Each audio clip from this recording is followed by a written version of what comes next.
Welcome to 2021. Happy New Year. I hope that you, your family, and your loved ones all stay safe, happy, and healthy this year, and may your words flow easily and quickly this year.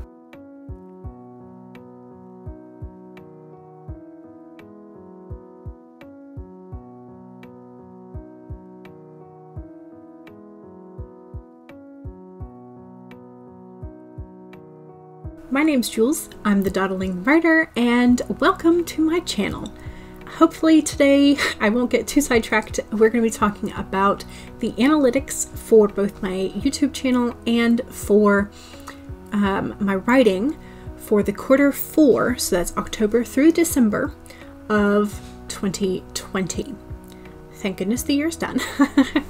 I started the Dawdling writer channel in 2019. I had posted a couple things for Nano during 2019, which was the first year that I actually won Nano. But then after November, I stopped posting for a while and I didn't want to touch that particular project for several months.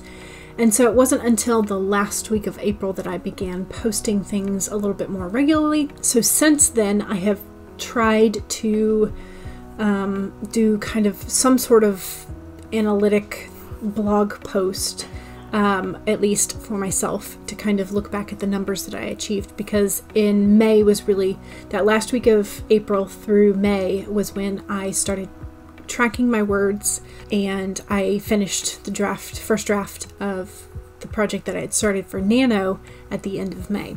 And so since then I have been live streaming regularly, so I have both YouTube stats and I have writing stats that I try to share. So that's just how this goes. If you are new to my channel, that's what we're doing today, is we are going over some of the stats. I am very proud of the amount of writing that I have been able to do in 2020. That is the one thing that 2020 was good for, was that I was able to write. I feel like I have established at least some sense of writing routine, and so that has been really, really good for me, I think. But anyway, so the last analytic time video that I did was for September, so I did not reveal any of October through December, partly because I just couldn't focus on it because I was in the midst of Preptober, Nano, and then Nano recovery. And so I have all of quarter 4 to discuss today. Let's just do it month by month. We'll start with October, the beginning of quarter 4. And October was Preptober. This was the month where I was planning and prepping for a paranormal romance to write in November. And so this was my first shot at paranormal romance. It is a genre that I really do enjoy reading, and so I wanted to try my hand at writing it since my other projects were mainly fantasy. The paranormal romance that I started to plan in October, I had intended it to be one single book. However, throughout my moon phase writing experiment, this world expanded beyond what I had anticipated. And so I spent the majority of the month planning out an entire series, essentially. But I didn't know it at that point. I was just like, who are all these characters? Why are they all popping up? It was quite fun. And if you are interested, I will link some video things up there. But I also have blog posts on them at my website, which will be linked in the description below. So in October, I did not get any editing done. I did not work at all in my fantasy work in progress. I did not work in any short stories. I really solely focused on the paranormal romance, and I wrote nearly a Nano in October just in planning and developing my characters and whatnot. And so I wrote 48,039 words just in what I'm calling Project Moon. For the moment, it's a temporary title. I also did 13,330 words in web content, which for me means blog posts, sort of freelance things, editing and reworking some things in digital social media things, that kind of thing. And then I did about 3,000, just a little over 3,000 words in research. And I did not journal a whole lot in October because I was mainly focused like completely and solely on Project Moon. So that was another 3.6 thousand. And so I got a total of 68,045 words for October. For YouTube, I had a total of 28 videos. This includes the live streams. I had a total of 2,370 views with a total watch time of 1,165 hours. And I gained 35 new Dawdling subscribers. Thank you very much. I appreciate it. October was also the month that I participated in the Worldwide Write-a-thon and some other things like that. And so it was quite fun. It was also the month that my grandmother passed away. October felt a little weird. It was a lot. October was a lot. And then November hit. And November, I again was focusing on Project Moon, like hardcore, because that was the project I had picked out and was like, I'm gonna write this. And I I wrote for about 2 days, like actual drafting, and then I had to go back to the planning board because I was just like, I'm not ready. What I had intended to put in for book 1 was not solidified, and I kept getting ideas for other characters, for inciting incidents, for like book 3, or information that would pop up into my brain for characters that I would want to use in like book 5. Project Moon did not let me go. It was like, no, we're not ready. We're not ready to be written. You need to think some more about me. And so I did not edit anything. I did not work on my Project Gray or my fantasy work in projects. I did not work on the short stories again. I did zero research. Although that might be a lie, because I feel like I looked up something about apex predators that could have been in December, but I don't know. So anyway, I did not track any research that I did in November, but I got 56,116 words in Project Moon planning. I think probably only about 3,000 to 4,000 of it, maybe 6,000, was actual drafting, but I also knew that I had to rewrite one of those scenes, and so those are all wasted words. Not wasted, but words that will not make it into the next draft. And I only wrote about 2,200 for the web content, blogs and such. I did journal a good bit, trying to figure out what the heck was going on with Project Moon, and I got 8,686 words in my journal, which brings my total for November to 67,068 words. So this is the second year in a row that I have technically won NaNoWriMo, but I've also technically lost both of them because I did not complete a first draft in the 30 days of November.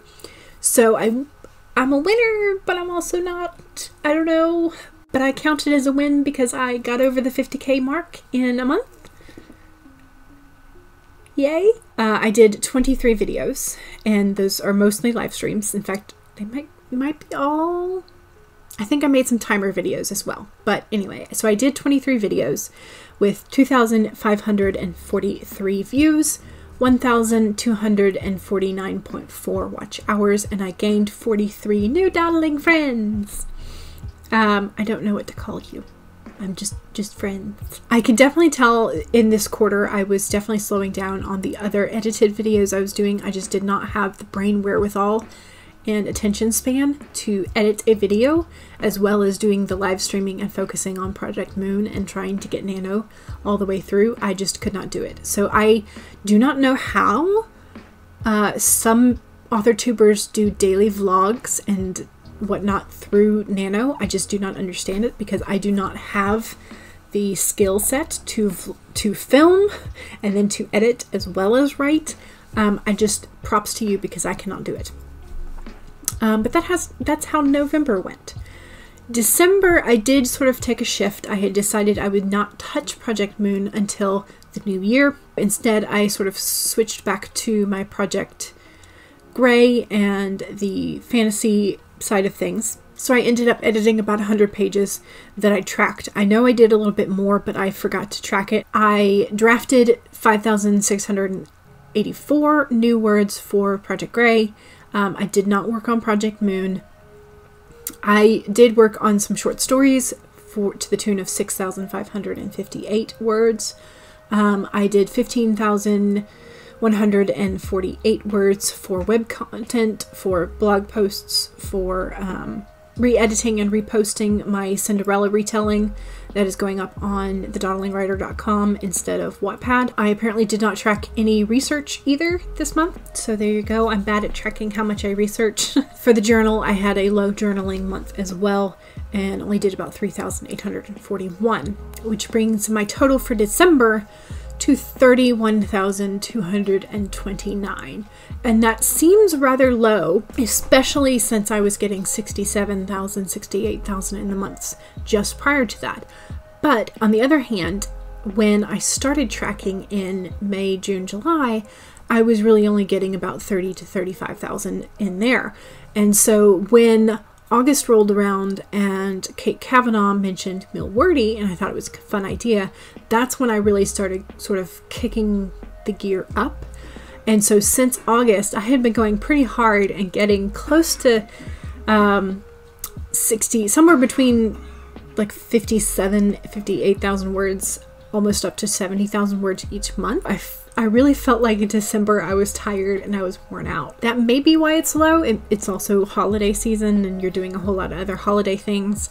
So December was a relatively low writing month, but 31,000 is still awesome. And then for December, I also had a lower video count. I had 16 videos, which I think were all live streams, and I got 1,558 views, 700.8 watch hours, and I gained 11 new subscribers. So still a really good number, still a really good month. I enjoyed December. It was a nice month. I liked it. So all told, for 2020 on the YouTube side, I have had 177 videos. Most of those are live streams. So I have definitely not edited 177 videos because that just would not happen in a year. I have had 13,446 views over 2020. I have had 6.1 thousand watch hours, and I have gained 319 followers or subscribers. All told together, since I started tracking in the last week of April, I have written 401,243 words. That is a lot. I was shocked when I saw this total number because that's amazing. And I really didn't think I was capable of doing that. I didn't know what I was capable of, but seeing the number there is quite surprising. But also it makes me feel proud that I have written that much, that I have established enough of a writing habit at this point, that I have written that many words this year. I'm just flabbergasted at what I can accomplish, and that's the kind of fun thing about tracking. I know there are some debates in the writing community as to whether tracking words is beneficial in the long term or if it is detrimental because it becomes a numbers game and you become obsessed with the numbers. But I think for a writer such as myself who is trying to establish better writing habits, to have a daily word goal and to be tracking the words that you are writing, I think it's extremely beneficial, at least to begin with, until you have established the writing habits. This is amazing to see, and I'm happy because that's a lot of words that I wrote. But I'm also just really grateful that the authortube community and all of my fellow writers are there, because if I had not found authortube, if I had not watched everybody else succeed in the beginning of April with Camp Nano, and everybody was really motivated and inspirational and just be like, yeah, I can do this, this is awesome, here's how I'm doing it. All of the individual writing routines and like, oh yeah, I can do this, and the live streams where everybody's like, I got this many words for 10 minutes, woo! So if I had not had the writing community cheering on and being motivational in that aspect, I would not have started doing live streams of my own. I would not have started tracking, and I would have continued wondering just what it was that I could do. And so thank you very much to the writing and authortube community, and to all of you who have come to my live streams and participated. It means a lot. It really does. And I appreciate every one of you. And I just, this is amazing to see. I mean, this number is like really, it makes me very proud. But it also makes me proud for the things that I have tried this year, whether it is trying that contemporary romance that was such a failure. Well, at least I tried, you know. Trying the short stories, trying the Cinderella retelling, working through the first complete draft of Project Grey, and finishing my Nano project, and starting a paranormal romance series, and all of these kind of things. I'm really proud of achieving all of that. Let me know what you have accomplished that you are proud of for accomplishing in 2020. So thanks. Once again, my name is Jules. I'm the Dawdling writer, and this year I apparently did not dawdle as much as I thought I did. And you can catch me on live streams, both here on YouTube and on Twitch. Mondays, Wednesdays, Fridays, 1 to 3 p.m. Eastern, and Sundays, 2 to 5 p.m. Eastern, and I hope to see you around.